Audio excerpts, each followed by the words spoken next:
Welcome to Building My Legacy podcast. This podcast is designed for leaders and entrepreneurs who want to leave a legacy and will provide strategies that focus upon key elements for legacy creation, determining your desired impact and its benefit, increasing your legacy's reach by engaging key stakeholders, planning, prioritizing, and executing. Here's your host, Dr. Lois Sonstegard. Welcome, everybody, to today's Building My Legacy podcast. I have with me today Janice Porter, who, for many of you, will be a gift for two reasons. One, she's a LinkedIn expert and really helps you grow and develop your relationships, which is huge from a marketing and sales standpoint right now. But the other is she has this incredible business product that she has where she allows you to stay in contact in a meaningful touch and feely way, which we've lost, haven't we, through the internet. Anyway, she has this process, and we're going to talk a little bit about it because it's something that I think many of you will want to use. So Janice, welcome. Oh, my pleasure. I'm so excited to be here, Lois. Thank you so much for inviting me. You are so welcome. And to get started, tell me, how did you get into, was the relationship part first and then LinkedIn, or LinkedIn and then relationship? How did this all happen for you? I've always been a people person, but my background is teaching and corporate training. My first life, I was an elementary school teacher, loved kids and loved teaching. Teaching has always been who I am. But there's a lot of bureaucracy with teaching, even at the university level, me at the elementary school level, there's still bureaucracy, government bureaucracy, and so on and so forth. And I didn't work well within those boundaries. And anyway, I got into training, corporate training, then had a great gig for 18 years. It fell off the face of the earth because I was a contractor by choice, because I was raising my children. And then I got into the world of network marketing. And that was a whole new world and a very interesting world. But that's where the relationship piece started. I found a couple of companies that really weren't my thing. And then I found this tool that helps people stay connected and appreciate people and say thank you and all that touchy-feely stuff that you mentioned. And so that was along the way I started to work this business. And I guess the internet, the Facebook thing had started to happen, and LinkedIn was around, but I had no idea what it was. And I went for a walk one day with a friend of mine, and I asked her, and she said, it's really quite neat. She said, call this guy. His name was Clarence, a young guy who knew exactly what was going on with LinkedIn. And he taught me a lot of stuff in a very short time. And this was maybe 2011. And LinkedIn had been around for a while, but it had been mostly a resume type thing, try to find a job. That was what it was used for. But things were changing. And I saw that when I learned this little bit of knowledge is a dangerous thing, right? Can be, can't it? Yeah. I started to share what I'd learned with people that I knew. And then it dawned on me that if I dig in a little deeper, I could find a way to teach this because I love teaching. That's who I am at the core. And this was an opportunity. So that's how that kind of came together. And then it took me a little while to figure out how to merge the two things, but then I did. So relationship marketing is what I'm all about, teaching people how to use LinkedIn to leverage connections to generate leads for their business. I work mostly with business owners, entrepreneurs, and network marketers.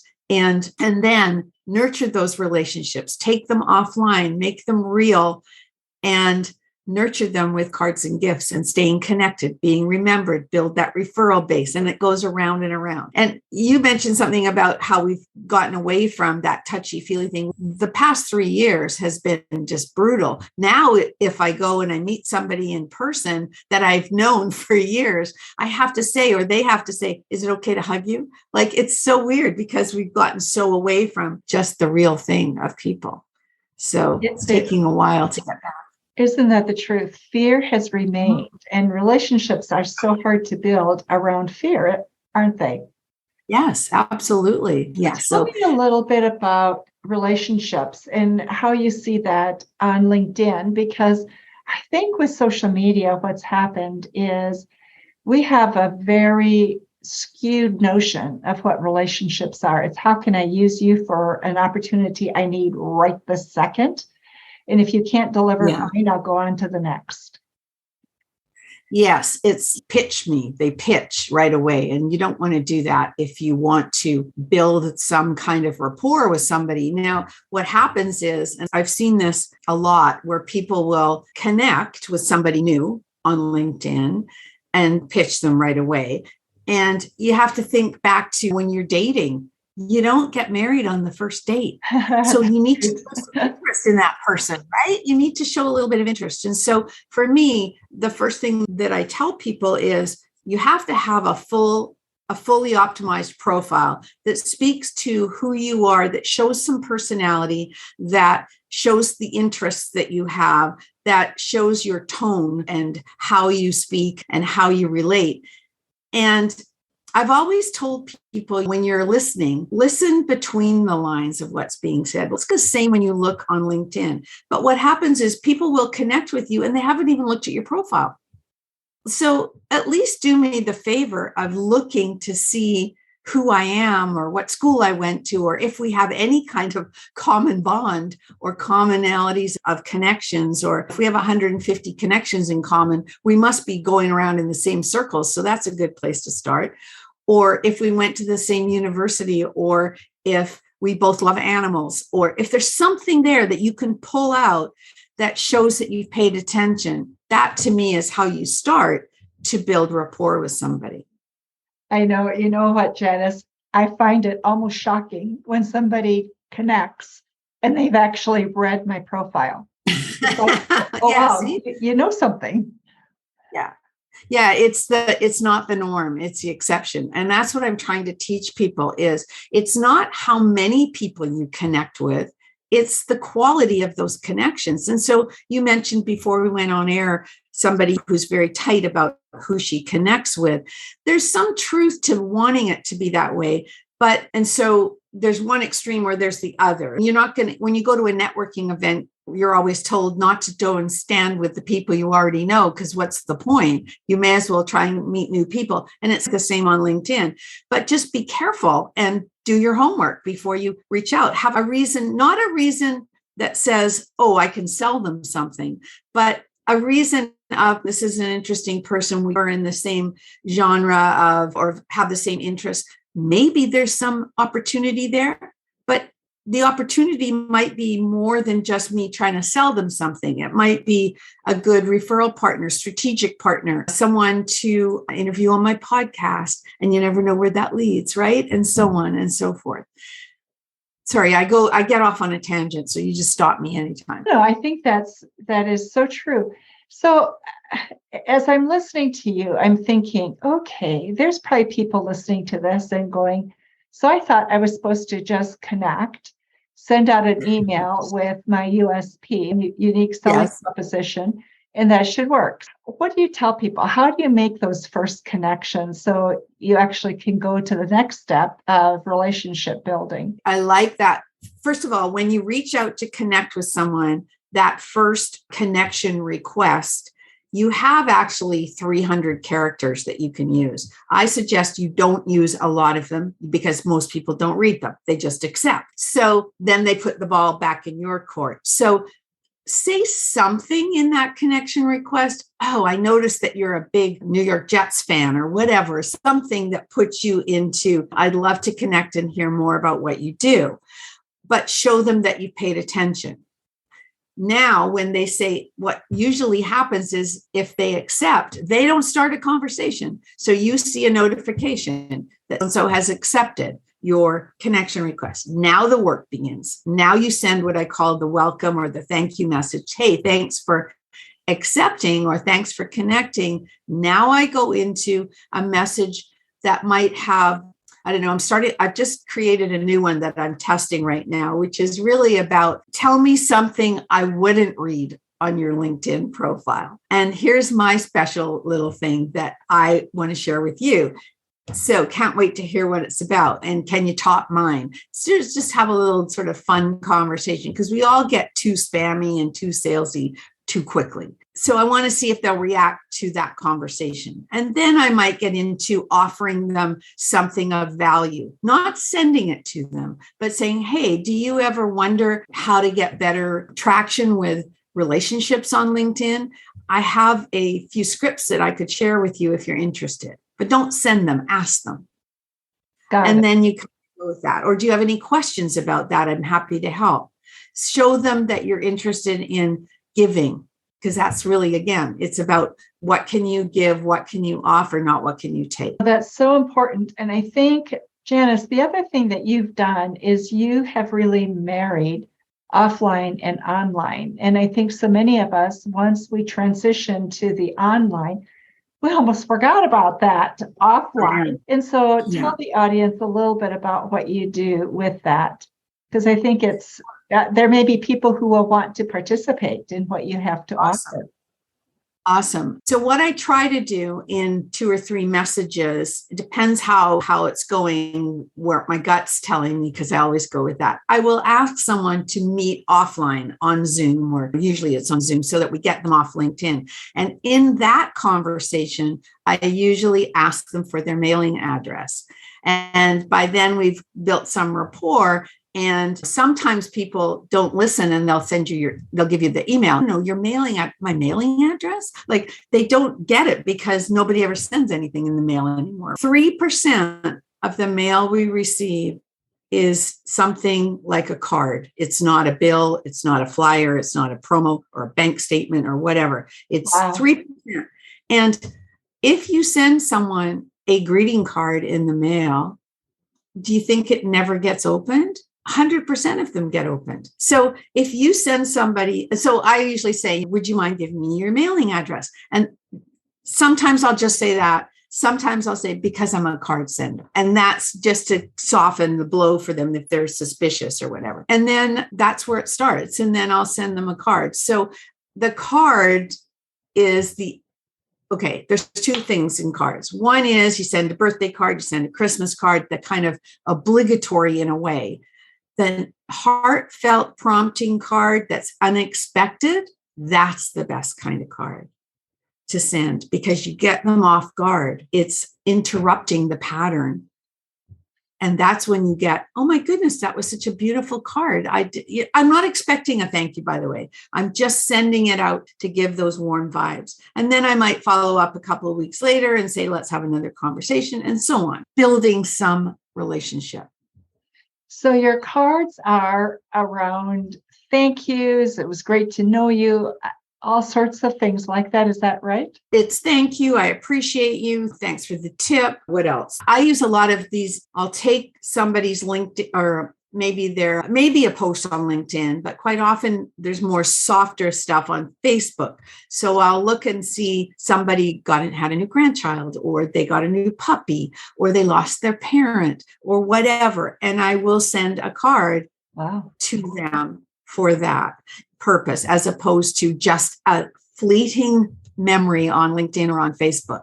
Because what does that do? It's just not the same. It isn't the same, but so you've turned that into a business. How does that work? If I want to send a card, can I come to you and have you send some cards for me? Or how do we work on that? Yeah, so that is, I'm an affiliate with a company out of Salt Lake City, Utah. And I don't know if I'm allowed to say what it's called, but I will certainly offer people an opportunity to send a free card on me if they want to test it. That's one of the things I would offer people that hear this recording. But basically, as an affiliate, I have an affiliate link I can share with you. You can set up your own account. I would teach you the ins and outs of how to do it the best way, because I don't like to leave my people, my customers, or fellow affiliates in the lurch. I would make sure that they know how to use it. And then basically you have an account that anytime your heart tells you, or it's someone's birthday, or you get a prompting, I call it, to send someone a card, and you have their address, you just go to your phone app or your computer website, and we have lots of cards on there, hundreds and thousands of cards, or you can create your own, write your message in whatever font you want, whatever color you want, sign it with your own signature, press send, and the company prints, stuffs, stamps, and sends the card. You can even send gifts with the cards. You can even have a VA, you can hire a VA through the service to do it for you. So there's lots of opportunity. Yeah. From sending a card every once in a while to having a system where you may send 100 cards a month and rotate through your database if you're in sales, or if you're in, like, I have a lot of realtors and mortgage brokers who use it for staying top of mind. Can I tell you a quick story? Of course, love stories. Okay. So I have a friend who, through 15 years, he lives in Wisconsin, and through 15 years, they upped their home by moving 3 times. They did well, and they moved to a better neighborhood, and then they moved again, and they have this beautiful home now on the lake. 3 times in 15 years. They used a different realtor every single time. Why do you think they did that? No relationship. Nobody stayed in touch. Right. Nobody stayed in touch. And people like realtors and mortgage brokers and financial planners, they need to stay in touch. They need to show that they care, and it wasn't just a transaction in today's market, particularly. So that is a perfect example of show that you care, show that you appreciate them, send a card when they're not expecting it. It becomes that added piece to the social media that is lost in the shuffle the minute it's gone. That's so true. So, Janice, if I wanted to send a gift with my card, how do you coordinate the gift and the card so it goes together? Well, we have gifts on our site. So you create your, then you go add gift, and then you choose from the gifts or the gift cards that are there and it all goes together. Yeah. And I don't know if I'm a grandmother, and I'm a very proud grandmother of one little 3-year-old girl. And you know what I did for her 3rd birthday? I've been doing it now for a while. I've taken all these pictures that are on our on our photo app that my daughter posts all these pictures so we can all see them. I take all the really good ones that I love, and I put them on a card. I put the image on a card. Here's one here. Oh, how fun. I put it on a card, and then I send it to myself, and I've created a photo album, and I put all the pictures in the photo album, the real tangible pictures. And I gave it to her for her 3rd birthday. And she was like, oh my goodness, because she loves seeing pictures of herself, but now she has them. They're not just on a phone. God. Yeah. So it's old fashioned, but it's so special. You created your own Shutterfly? Yeah, not even Shutterfly. No, it's just the real photos in an actual album that I bought it on Amazon. But because it's just special. It is special, isn't it? So it's that whole sense of saying, I really care. And I want to get to know you in a long-term sort of way. Do you think that comes because of your teaching background? Or where did that come from for you? That's an interesting question, actually, because can you turn someone into that kind of person? I don't know. I think that when I'm talking to people, I can usually tell if they have some heart sense, if they're heartfelt, or if they're transactional, and I don't think I can turn those people into the heartfelt people. On my website, I have a little video that's called Put the Heart in Your Business. And it's a little caricature of me talking to a client. And I think that's what it's about. You have to have that sense of being heartfelt of some sort, don't you think? It's a great question. I think it helps. I think also it's looking at the time horizon, because if you're looking at your sale today or your numbers this quarter, then you probably are transactional, because you're in and out person. You've got to get it done. If on the other hand, you have your eye there, but your vision is 5-10 years down the road, now you look at that encounter and say, how am I taking that person on this journey with me? I think that's quite different.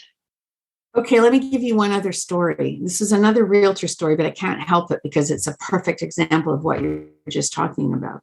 So, a friend of mine was at a Chamber of Commerce event, and it was an outdoor event in the summer, and it was the taste of different countries, and different people had booths that had restaurants or stores or whatever. And she was going around talking to these people. And she met this one gentleman at his table, his booth, and he had Greek food. He had a Greek deli and restaurant and whatever. And she got to know him, talking to him. And then she took a picture of him at his booth. She put it on a card because we can create our own. That's what's so easy with photographs. And she sent it to him. It was nice to meet you, blah, blah, blah. And a week or so later, he called her and he said, thank you for the card. He said, I see you're a realtor, because she had branded the back of the card with her contact info and picture. And he said, I see that you're a realtor. He said, would you mind coming to visit? I'd like to talk about buying a home in this area.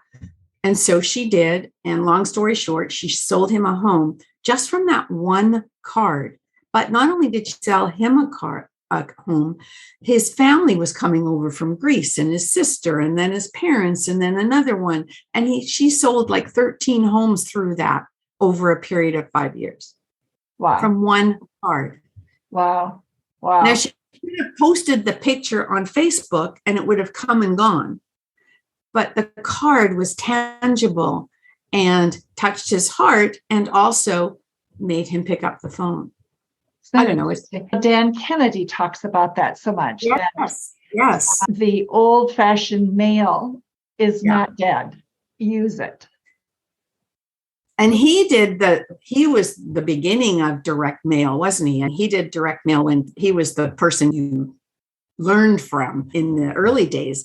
But now it's softened, right? It's not just sending to your farm or sending to the list of people that you bought, because that to me still doesn't have the heart.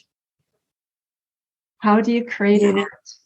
I think people are desperate for that. So cards, yes. Gifts, yes. But it's that way of communicating that you're talking about, where you say, I want to know you not just for today, but for a period of time. That's really what you're building. Yeah, you're celebrating people and you're showing that you care by paying attention. So here's another little tip on LinkedIn. On LinkedIn, you know how we get lots of messages on LinkedIn. Do you ever send a video message on LinkedIn? I do. Excellent. That stands out from the crowd, doesn't it? Because when people come to their messaging, they see your video as opposed to just another little headshot and the words. You stand out. So that's interesting. I tend not to do it as much on LinkedIn as I do use video in emails, because I have found people don't open emails.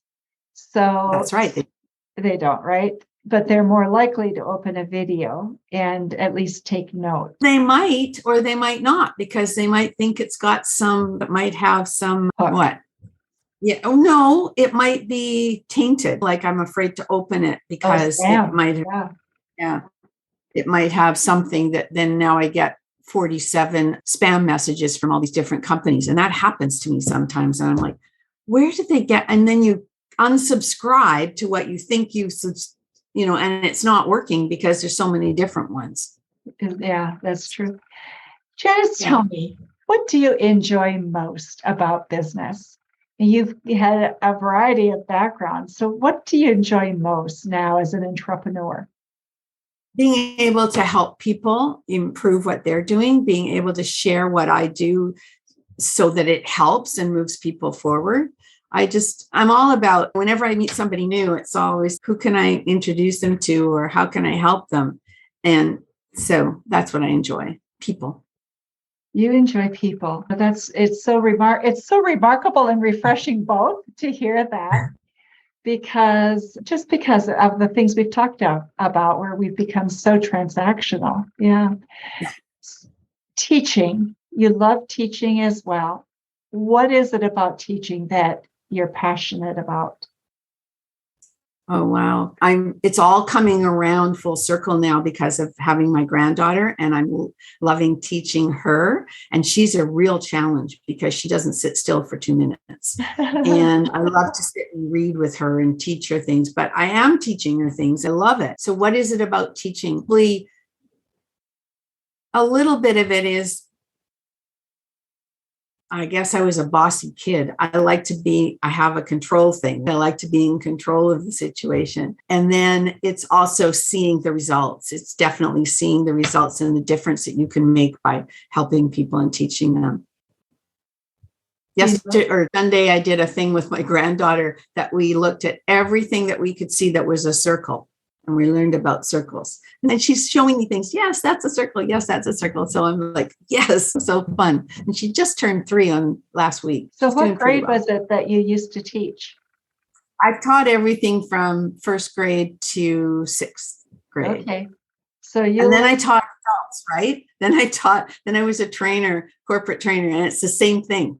You got the class clown, you've got the person who doesn't want to be seen and doesn't want to answer, don't ask me the question. And then you've got the pick me because I want to show off. They're all the same, whether they're adults or kids. Oh, that's fun. Yeah. It's true. It is so true. Oh, yeah, totally. Yeah. So from your experience, what would you like most for our audience to think about that of your wisdom? What wisdom would you like to leave with them? I think that it's important for people to look at people. Remember that they're human beings first. Remember that they have feelings and you want to make them feel good. You want to show them that that they're seen. You want to make them feel comfortable and also sometimes elevated by paying attention and showing them that you're paying attention by, like I said at the very beginning, look at their LinkedIn profile and see what's there that you can bring out from them. Oh my goodness, how did you even know that about me? It's on your LinkedIn profile, but who would even read it? Little things to make them feel important, and always say thank you and always show appreciation. Don't take things for granted. That showing appreciation is huge. And when I was doing work in China, people would say to me, you don't need to thank me, it's my job. And I go, I still need to thank you. And there was this sort of settling back then of taking it in because it wasn't expected. But I think that is true for all of our cultures. There's a sense of really, what is it? And how do I need to be grateful? I said it once. That should be easy, right? Yes, interesting. Yeah. I think that also today we get caught up with having to do things fast and having to systemize and even roboticize things, if that's a word. And so we see, especially on LinkedIn, I see a lot of messages that come through that really aren't real people. They've hired or they've used a third-party tool to send those messages. They're not real. And there's people at the other end of those messages. So that's why I'm saying, how does that help? Is it always a numbers game? I don't think so. I think you get more action when you can talk to people, real people, and have real conversations. So true. Yeah, so true. Janice, what have we not talked about that we should have talked about?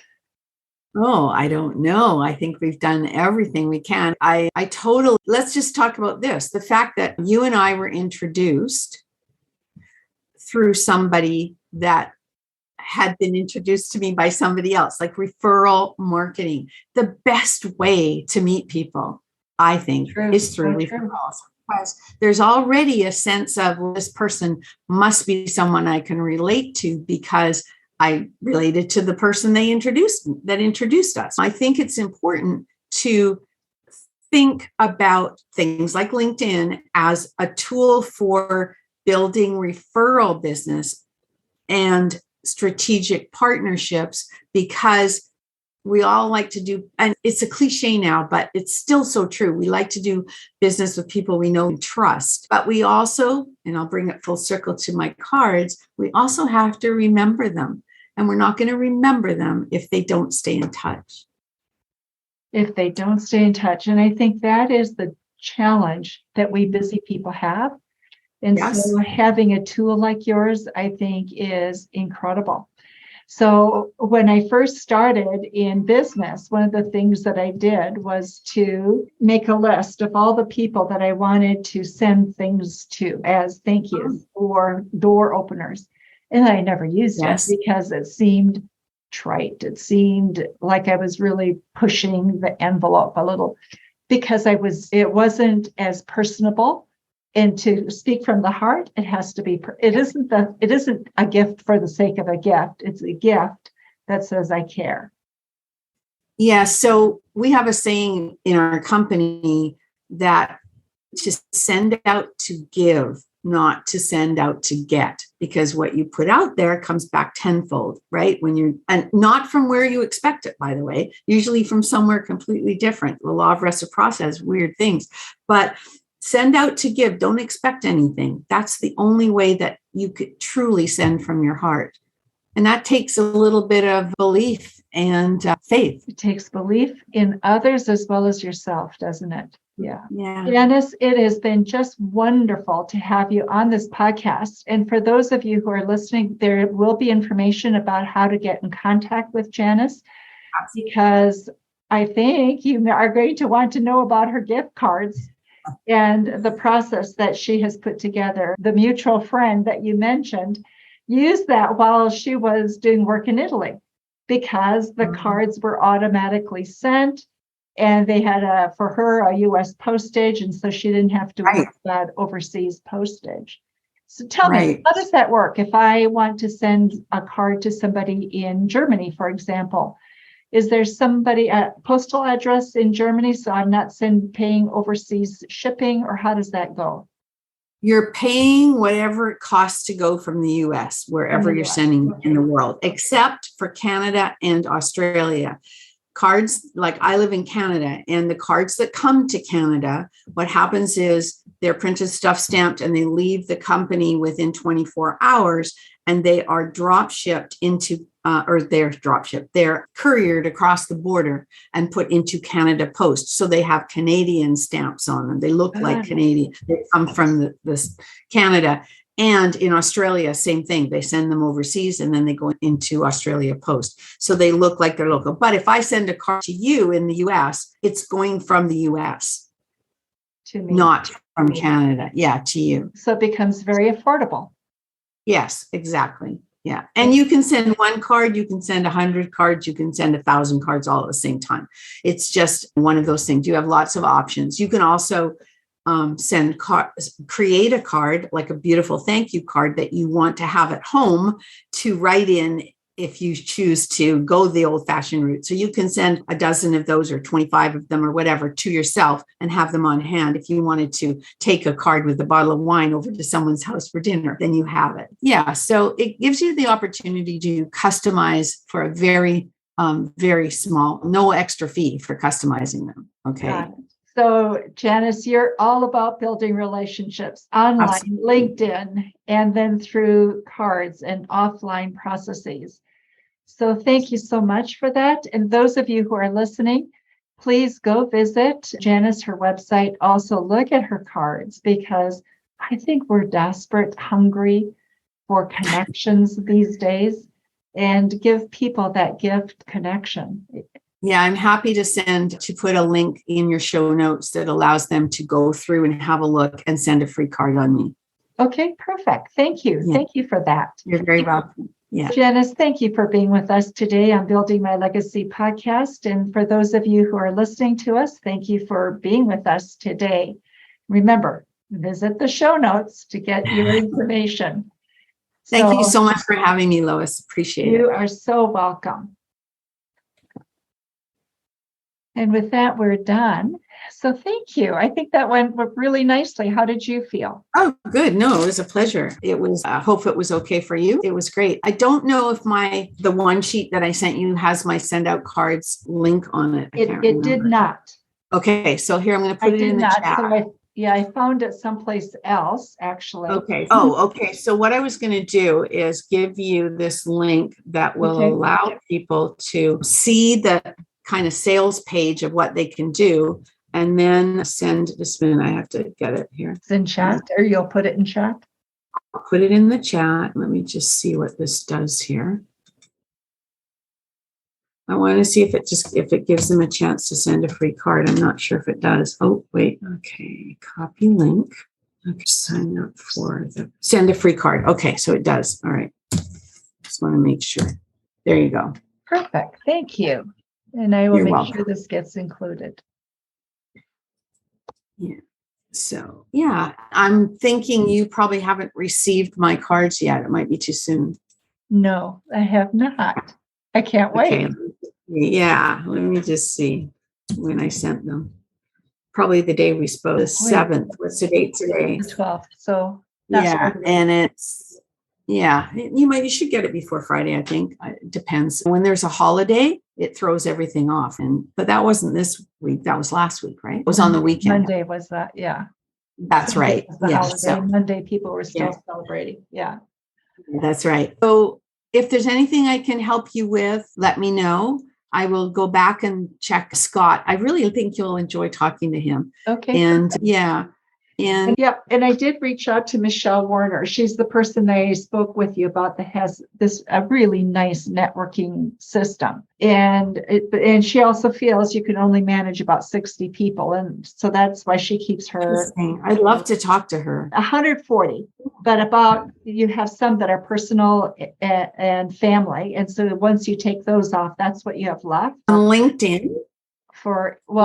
Of people you can create relationships with. So I think you have to, after talking with her and going through her course, I realized there's two aspects. One is networking broadly, creating those spider webs that maybe only collect a few flies every now and then. But then you have the spider who has this closer knit of the web. And I'm guessing that's your 140. But I think for her, and there's something else that I spoke with. I don't think the person was a client of Michelle's, but this person's comment, they had used the same resource to come to the conclusion that they just didn't want that many connections. Yeah. And so they were going through and weeding out anything over 1,000 on LinkedIn. Mm-hmm. And I thought, you know what? I really work on building my LinkedIn network in different categories. And there's no way I could bring it down to that small. But her perspective is fascinating and helpful both. Yeah, interesting. Yeah, I would love to talk to her because you never know. You don't. So what is her, where does she live? She is in Wisconsin. So is it 2 L's in Michelle? Yes. I'm just trying to see if she's on. There's a bunch of Michelle Warners here and I don't know. Yeah, there's a bunch on LinkedIn. And I went to message her and couldn't find her. Really? Okay. Then I had to look her up and LinkedIn search, and then she came up. But she did not come up as I anticipated that she would come up. Did you say she's in Wisconsin? Yeah. Yes. Uh-huh. Okay. I design tiny companies that are built to last. Is that her? Yeah. Oh, interesting. Okay. And she doesn't have a very exciting profile look to start with. If this is her, I'm just going to show you and see. Oh, I can't. Okay. Here, I'll let you share my screen. Sheboygan. Yeah. Okay. You can. I'm sharing it so you can. Okay. Is that her? Yes. Exactly. Okay. See, she's got nothing here. She's got a selfie for a headshot. But we'd love to talk to her because it'd be interesting to see. They look at her contacts 1,000, and she knows more. It's like me. I'm a second. But look, she's not using LinkedIn at all because to have a recommendation, she needs to get rid of that by having a couple of newer ones because they're not up to date. Yeah. Anyway, maybe that's not her thing. She's not using LinkedIn per se. Yeah, so, and I think her business comes largely from referral. So she perhaps hasn't needed to, or who knows. But you see, that's a misnomer too, because when people Google you, one of the things that comes up the highest is LinkedIn because Google interesting. ranks it. Yeah. Yeah. So you know that people are going to go there if they're in business and look. So you want to give your best foot forward. So anyway, let me know if you want to introduce me. I'm happy to talk to her. Yeah. And I think you'll enjoy her. Once hear her perspective. Yeah. And then the other person is Rick Maurer. Rick Maurer is a consultant. He's also written a book. Trying to remember the name of the book. I'll tell you why I like him. He's down to, and he's a jazz saxophone player and does improv. Oh, so nice. He uses improv in his consulting work. And so he generally thinks a little out of the box, a little differently from other people. So I have really... That would disrupt things for people. Yeah, to do improv in consulting. Yeah, just if he's using it, in his conversation. Yeah, for sure. I'll start, you finish. Yeah. Yeah. And then. And I'll look at what they say. Huh? Isn't that what they say in improv? And then over to the next person, right? Yeah. And they continue. Yeah. Yeah. See how those go. And you looked at my podcast list. So if there's others that you want to connect with. I'll have a closer look, actually. Yeah, I appreciate it. And you too. If you see anybody that you would like to interview or anybody that you think you want to chat with in my world, let me know. Are you more and most interested in people that have an academic background or? Not necessarily. No, not necessarily. Academics tend to be quite constricted in their thinking. Yeah. Mine rather biased. They don't have to they get a salary. Yeah. And if they're tenured, they really don't have to do much. Yeah. I sat in, actually, this is not too long ago, in a meeting. It was a department head meeting at one of the universities where I was teaching. And there was something that needed to be done. And they said, okay, who's going to do this? Who's going to do that? And somebody piped up and said, you won't get paid extra for doing that. And I looked, and the person said, it's not in their contract. And I said, guys, in business, it doesn't work that way. You get the job done. And that's the difference in mindset. And that's why I left teaching, because that was the mentality in teaching that I couldn't handle. It was very much that way. And like in an elementary school, I was young, but in an elementary school, go into the lunchroom. If you sat in somebody else's seat, they were ticked off. So set in their ways, right? Oh, how funny. Yeah. So I didn't need that. But how again, funny. How funny. Okay. So ridiculous. Yeah. Anyway, thank you again for doing that. Yeah, you're welcome. You'll let me know when it airs and everything, right? Will do. Yeah. Okay. And same with me. And we'll stay in touch. And if I think of somebody, I'll run it by you and see if you might be interested in talking to them. Very and good. Of course, when your book comes, you're doing two books, right? We're doing two. The first one will come out January. The second one, we're targeting July. Okay. You might have to come back on my podcast, right? When your book comes out. That would be great. Thank you. Okay. Thank you so much, Lois. Okay. Thank you. Bye for now. You've been listening to Building My Legacy podcast with Dr. Lois Sonstegard. To book your appointment with Dr. Sonstegard, visit www.buildtomorrow.com.